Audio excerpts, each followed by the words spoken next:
What? Bang! Whoa! Wrestling podcast. Just when they think they got the answers, I change the question. Rep screwed rep. Yeah. Woo!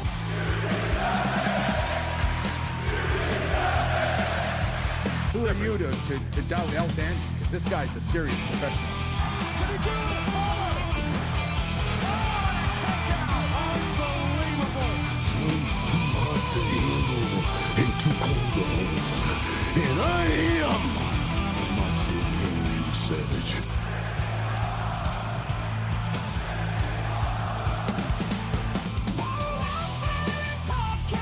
Shut your mouth, you thong-wearing fatty.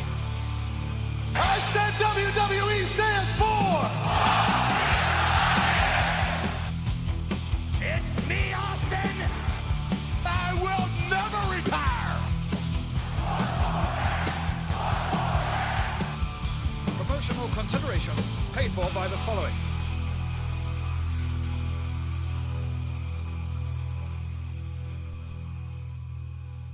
Hey, yo, Pro Wrestling Podcast listeners, welcome to the show where we don't sing it, we bring it. Help us out and click subscribe to show your support. Are you sick and tired of dropping $60 to $100 for the latest and greatest wrestling game? Stop immediately. Go to Wrestler Unstoppable, available exclusively through Facebook. Create a wrestler, sign contracts, get into storylines, headline PLEs, even build your own corporation, all included in Wrestler Unstoppable, available now to all Facebook users, totally free. If you want to become a member of the Pro Wrestling Podcast family and you want your name in the shoutouts like John down in Texas, John always loved giving you that shout out. Check out our Patreon page at patreon.com/Pro Wrestling Podcast. Sign up today. Don't forget we get loyalty rewards. Anybody who contributes $15 a month, you get to co-host a show with myself. $7.50 a month, entered into a drawing to do the same. Just like John, we're putting together some Patreon exclusive content that'll be out soon for our subscribers. We'd love to have you be a part of the Pro Wrestling Podcast family. Hello, everybody. Welcome to this episode of the Pro Wrestling Podcast. If you've got questions, comments, things you want us to touch on in a future episode, feel free to call the Pro Wrestling Sound Off line 267-642-1160 and drop your questions or comments and things into that talk to text service, and we will try to get to as many of those as we can in a future episode. It is the big weekend. It is the talk of the wrestling world. It is John Cena's final wrestling appearance for WWE at Saturday night's main event, and the card, it's not the biggest card in the world, but then again, a PLE card is only about 5 to 6 matches these days also. And what we have going on, I think, is very, very special opportunity. I love the fact that if you are one of those people who pays attention to the other programs out there, Chris Van Vliet, even the Pat McAfee show today, John Cena has been doing the rounds and really trying to make sure he gives his all to this last appearance, and it's really, really been a special thing to see that coming together. To hear him talk, especially on the CVV show, Chris Van Vliet show, where he talked about how this concept came together way back in 2022 was the first time he thought about it, thinking about his booking schedule in terms of pre-production, post-production, promotion for films, his filming schedule, that you have to plan things out quite a distance in the future. And in 2022, he realized he was already booked up for 23. He was already booked up for 24. So he targeted 25. And originally wanting to do 220 dates, like old school WWE style of schedule, that did not come together. They chose to do 36 instead. I think there would have been a great situation if they could have done more than 36. I don't think they needed to do 220. He did say he was looking to take a full year off from filming to just commit to this farewell tour, and all those types of things I think really lend to the fact that John Cena really is hanging it up for good. This is his last appearance, which is quite perplexing for some people, because you know that WrestleMania, not in 26 but in 2027, will be going to Saudi Arabia, and we also know that they have pretty much given WWE a blank checkbook to make that event as big, as star-studded, as amazing as possible. And you would think that if there was ever going to be an opportunity to get John Cena to wrestle another match, that would be the opportunity. But I think if that was the case, especially hearing him say stuff like, this has never been done before, people always say they're going to leave and come back, and he said something to the effect of like, professional wrestling retirement is kind of like a wedding, you know, it works until it doesn't kind of thing. With all those statements he's been making, I just don't see him coming back. And even if it's for WrestleMania 43 at that point, And I think that's kind of a miss. I think WWE, looking ahead, knew that card was coming. And I actually don't think it would have been a bad thing to announce it ahead of time. Hey, listen, John Cena is done after 2025, with the exception of that pay-per-view. And yes, is it a cash grab? We already know that. So if you could have negotiated that with him now for one match that year for that show, that would have been fine. But he didn't want to do that. Whatever. I agree with that.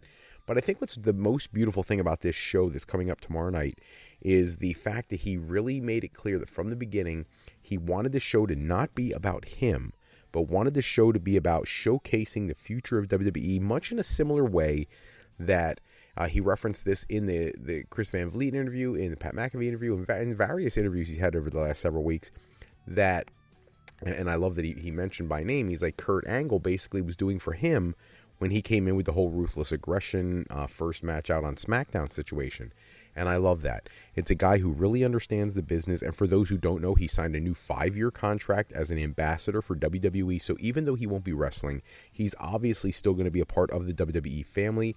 He made reference to the fact that he wants to do commentary. He wants to contribute in some way. He just doesn't feel like he can do it anymore in the ring.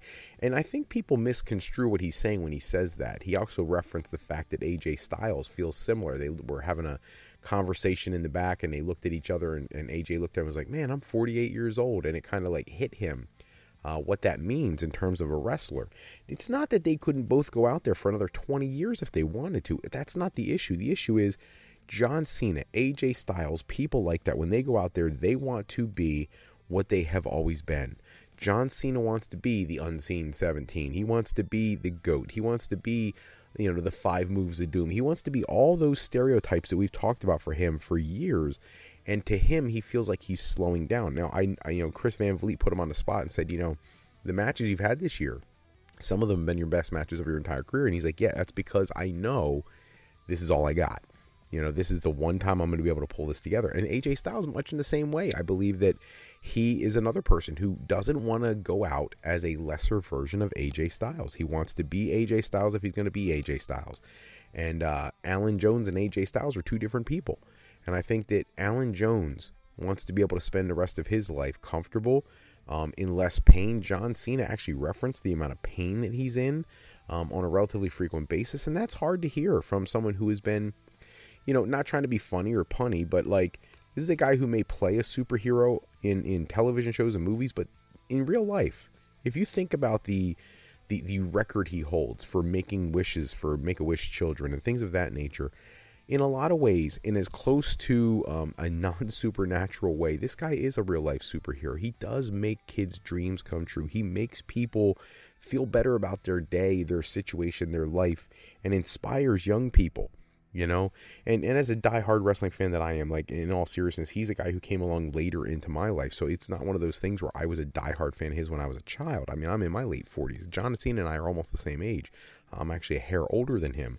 So he and I grew up watching the same stuff, and he it's not that he inspired me, but he's certainly somebody that I can look at and say, I want to say the next John Cena, because there'll never be another John Cena, just like there's not going to be another Ric Flair or Hulk Hogan or Shawn Michaels or Triple H or The Rock. Those personalities are once in a lifetime, Stone Cold, stuff like that. Who's going to be the next guy who breaks out as the character that nobody will ever be like? You'd love to say things like Cody Rhodes or Roman Reigns, Seth Rollins, CM Punk. Punk, maybe. The other guys, I hate to say it, but a lot of them feel more commercial, for lack of any other terms. But John Cena, like, I think I'm not going to call the guy the GOAT.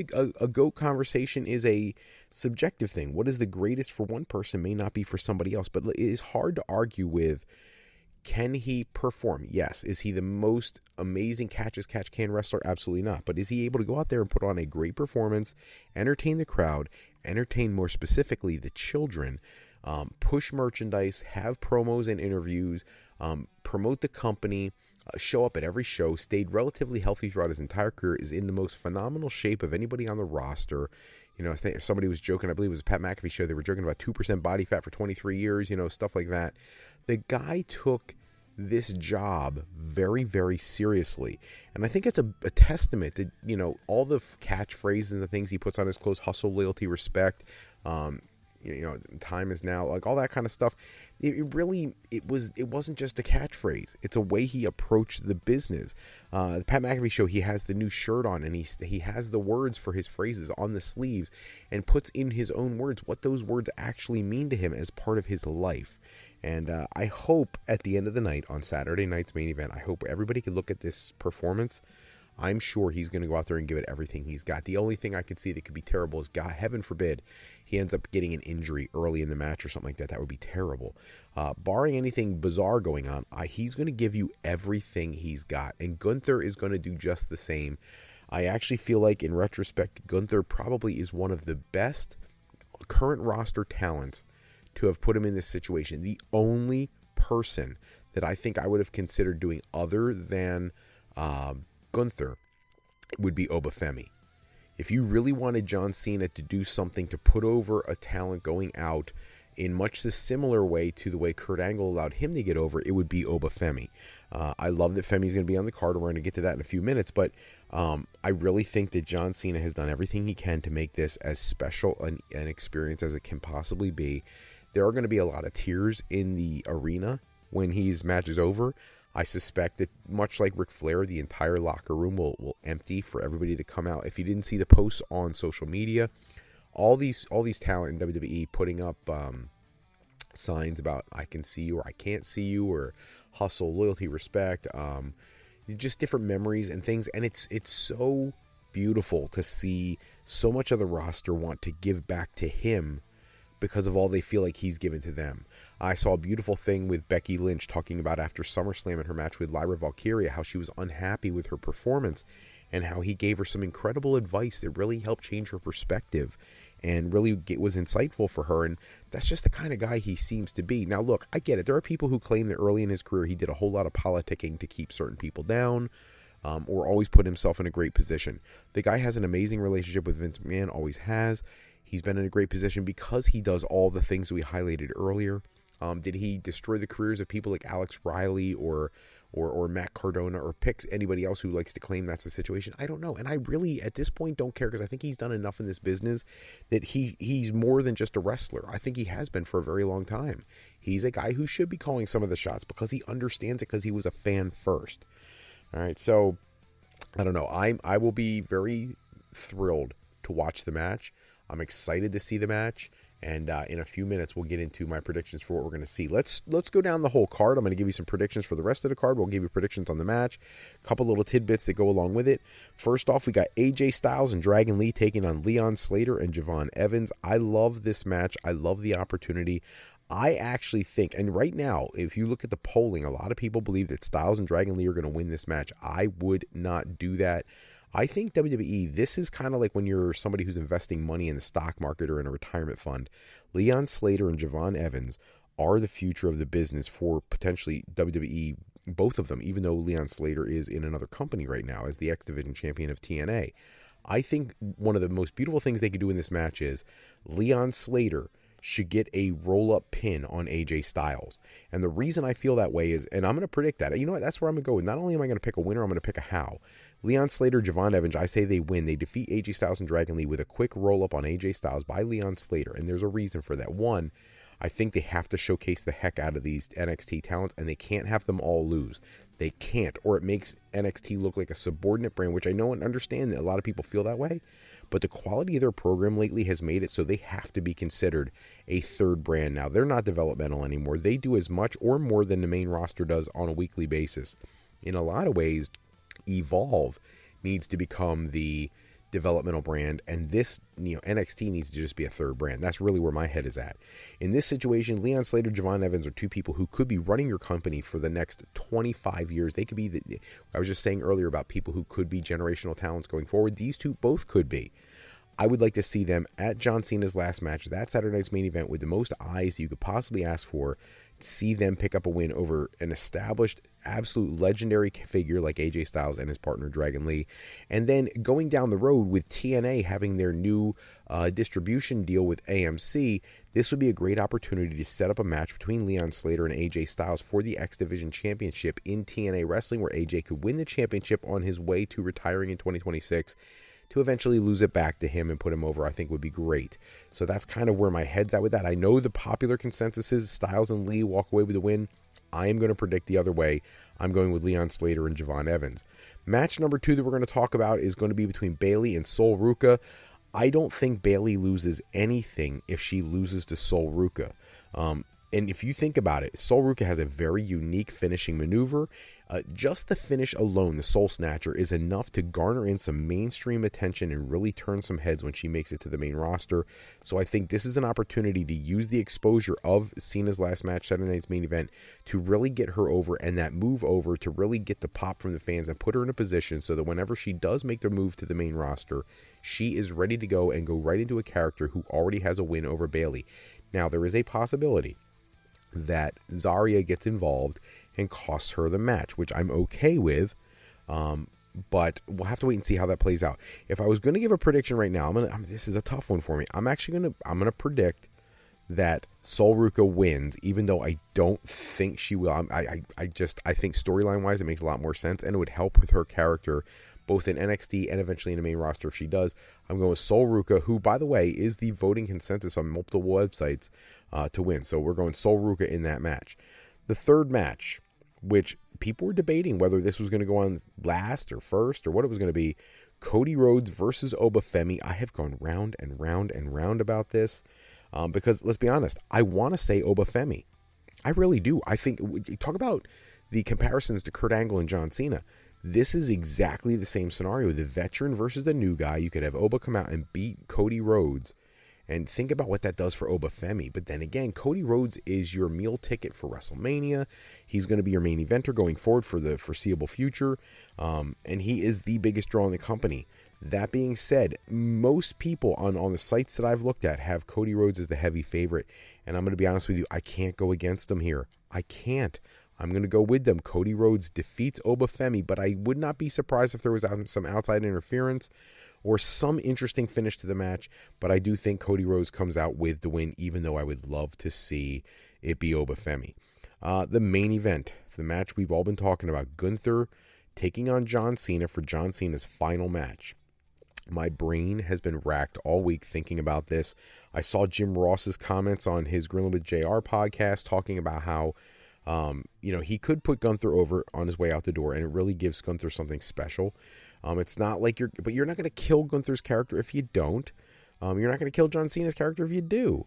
John Cena is a made man. His character and reputation is not going anywhere. I think the right thing to do for the business, it gets complicated because of what they've done recently.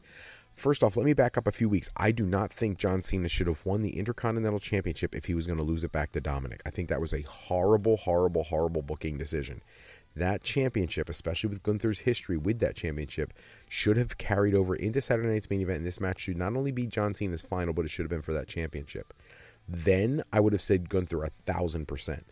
Because Cena lost his second to last match, and then when you have him lose his last match, it makes it look like he really can't hang anymore. And that's exactly the image that John Cena wants to avoid, and that's why he's retiring.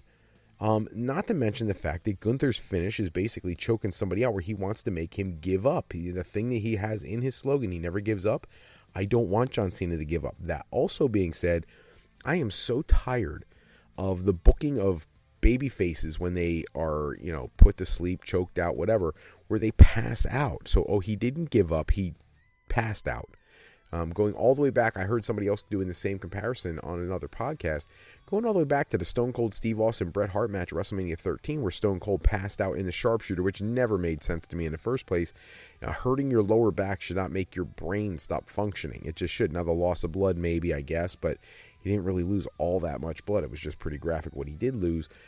In this situation, Gunther choking out John Cena, whether he chokes out or taps out, you still lost by a submission finish. I hate to think of that as being John Cena's final hurrah in the company. I would love to see John Cena walk out as the winner of his final match. I don't think it would hurt Gunther. What I would love to see, if they're not going to do that, if Gunther is truly going to be the one to go over, this is an opportunity, and I know it's not the popular opinion, but this is an opportunity to do something very unique. Gunther, for all that he is a heel, is a very honest heel. I would love, if he does indeed beat John Cena, for Gunther to offer his hand, help him up, and pay such respect to John Cena that there is no possible way for the fans to boo Gunther. Like a bow down because you're the GOAT kind of showing of respect. And then because it's his last match, I would have Gunther leave the ring so John Cena could say goodbye. And I know this is going to sound messed up. It's just what I would do. I would cue Brock Lesnar's music again. Have him come out to obliterate John Cena on his final night. And before he could get there, I would have Gunther defend John Cena to set up the epic battle that we all want to see. Gunther versus Brock. And I get it. You want that for Mania? I don't think it's going to be a Mania match. I really don't. I think it's going to happen before Mania. Because I think they have other plans for Brock at Mania. So, look, I'm going to do it. I'm going to fantasy book that exact thing. John Cena loses to Gunther. Gunther turns face and defends John Cena against Brock Lesnar. There's my out-of-the-box, crazy, over-the-top booking for Saturday night's main event. That's what I would book if I was them. It gives you a great match going forward. It gets people's minds freshly thinking about the Brock and Gunther match. It gives John Cena, yes, he takes the loss, but the restoration of his character through the outreach by Gunther and the beauty and the poetic nature of Gunther turning face to defend the greatest of all time as they see him and take on his biggest adversary, the guy who's dominated him the last couple times that they've been in the ring together, I think is a fantastic way to send John Cena off. And then after, he fights off Brock, Gunther could shake his hand, leave the ring, and the rest of the locker room can come out and we can do the whole confetti and celebratory stuff, much in like the Ric Flair kind of way. There was conversation, and the reason I'm saying it in the order I am is there was conversation about whether or not John Cena's match was going to even main event the show, that it may have opened the show, but he was on the Pat McAfee show, and he made that very, very clear. They are on last. His quote is, I was on Jimmy Kimmel. I said, I'm ending the show. I said, I normally go to bed early, but I'm going to have to stay up late for this one. I guess people didn't read between the tea leaves. We're last. That is a quote from John Cena. So we don't have no question, no speculation at this point. John Cena's match will go on last, and he will close out the show. And I think that in the way I just booked that for you guys, I think would be an incredible way to do it. The last thing we're going to get to tonight before we wrap it up, the big rumors coming out with John Cena retiring. We already know about Hiroshi Tanahashi retiring. We know about AJ Styles' plans to retire probably right around WrestleMania. And now, courtesy of conversations with John Cena on the Chris Van Vliet podcast and conversations about the match at WrestlePalooza, we know that he has heavily implied that Brock Lesnar will be retiring in 2026 as well. That in Minnesota, which if you look at the calendar, SummerSlam 2026 is in Minneapolis, Minnesota, the home of Brock Lesnar, his alma mater, University of Minnesota. So I think that would be an interesting way to build to Brock's final retirement. I really hope he goes out as a face. I don't know how you do that, but I would love to. I've always been a huge Brock Lesnar fan. I still am. I got an opportunity to meet the gentleman in 2003. He was very pleasant, very nice, very approachable, took a picture that will always mean the world to me. So in my opinion, I think that would be a great way for them to wrap up Brock's career. And then going forward after that, the other conversation is that WWE has an offer on the table for Chris Jericho to return in 2026 and also have one last run retiring at the end of 2026. So lots of retirement conversation going on right now. Lots of things to speculate on, to think about. We'll have to wait and see, but it's definitely a conversation piece I look forward to doing more of with you guys in the coming year. That's all the time we have for this episode. Check back with us next episode. We run down the latest wrestling news and rumors. Before we get to our special thanks, please don't forget January 10th, 2026. I will be in the ring in Norristown, Eisenhower Middle School, Norristown Throwdown 3, where I will be defending the Eisenhower Heavyweight Championship, my next match. Please come out, support independent wrestling. We'd love to see you there. Special thanks as always out to Suno AI for generating the music and sound effects we use in our show. Today's show is sponsored in part by Beazle Games. Bringing a new friend to family game night is easy with sketchy people. Showcase your artistic side in this game from Beazle Games by going to thegamecrafter.com and picking up your copy today. If you're looking for your next career move, you're considering college or university life, or you just need some formal training for your next career decision, go to our sister website at frolifeplanning.com for all your higher education needs, as Fro Life Educational Planning is for today, for tomorrow, and for life with Fro Life. I'm Fred Froelich, better known as Dr. Fro. I want to thank you for taking a few moments with us tonight. Until next time, take care, everybody. Have a great night.